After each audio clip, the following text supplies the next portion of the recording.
Is it actually possible to balance deep faith with true financial ambition?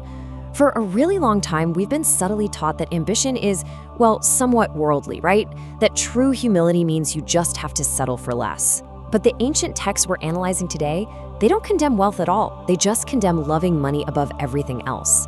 They actually show us that being ambitious, being useful, and being financially secure is a brilliant way to serve your family and your community. And this really brilliantly illustrates the contrast. On one side, we have the impulsive spender. This is living paycheck to paycheck, reacting to every whim, swiping the credit card just for the thrill of a highly targeted Instagram ad. We've all been there, and it is a state of constant stress. But in contrast, the Proverbs 31 woman is a wise administrator who plans for tomorrow. She doesn't operate out of panic, she operates out of peace. And the real difference here isn't how much money they make. It's entirely about their habits. To make that shift, we have to understand this foundational definition of an administrator, or a steward. This is someone who faithfully oversees resources that are entrusted to them, fully knowing they aren't the ultimate owner. Viewing ourselves as managers rather than owners is honestly incredibly liberating. I mean, think about it. If you're just the manager, it completely relieves that immense anxiety of trying to control everything. Your job isn't to create the universe. Your job is simply to manage the resources you've been given with wisdom. It just perfectly aligns our daily finances with a real sense of peace and provision. So, how do we actually put this into practice? Habit number 1 is fearing God, which really means having such a deep reverence for your core values that you filter every single spending decision right through them, kind of like a funnel. True financial health begins by pausing and aligning your wallet with your highest principles before a single dollar flows out. Habit 2 is diligent work. But actually, let's reframe what diligence means for the modern working woman, because it is absolutely not about that exhausting hustle culture or burning yourself out. It's about doing purpose-driven work with excellence. The historical example of Ruth shows she didn't just sit around waiting for a magical harvest, she faithfully gathered wheat every single day. Doing your daily tasks with excellence, that is exactly what opens doors. Habit 3 is so simple but so powerful.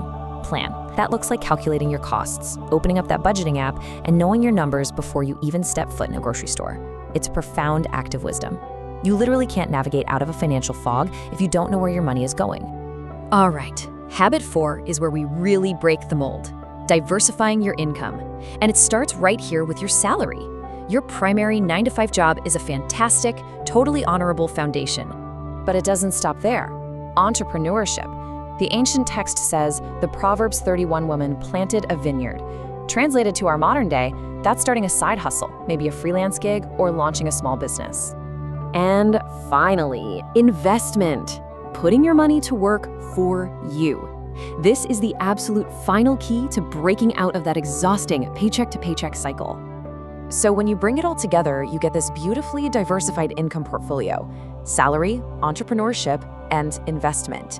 The Proverbs 31 woman wasn't just, doing chores around the house. She was an incredibly savvy businesswoman who bought land, traded goods, and manufactured textiles. Having multiple streams of income isn't some trendy modern fad. It is a tried and true historical blueprint for absolute security.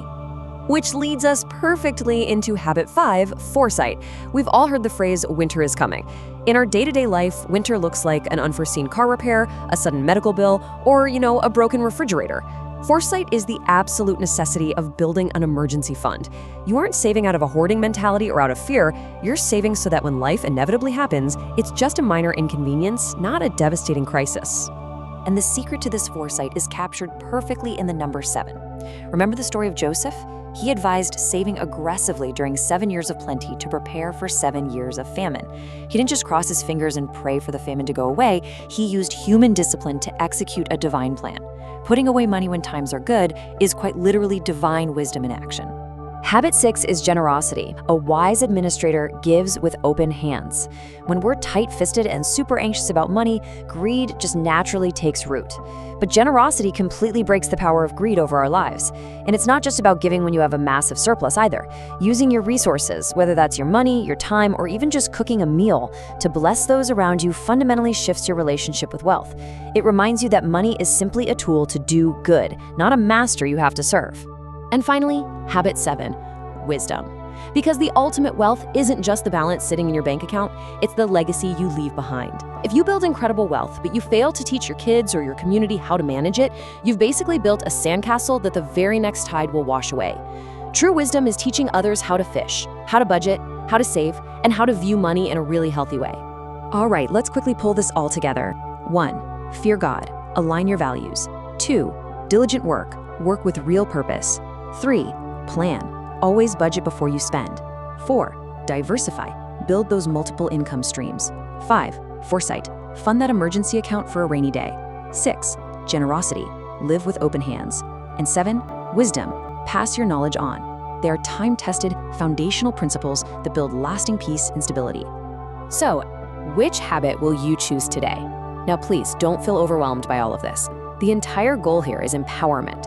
Just pick one tiny micro step. Maybe today you just pull up your bank statements and take a look. Maybe you set aside just $20 for your emergency fund. What is the one small, practical step you can take today?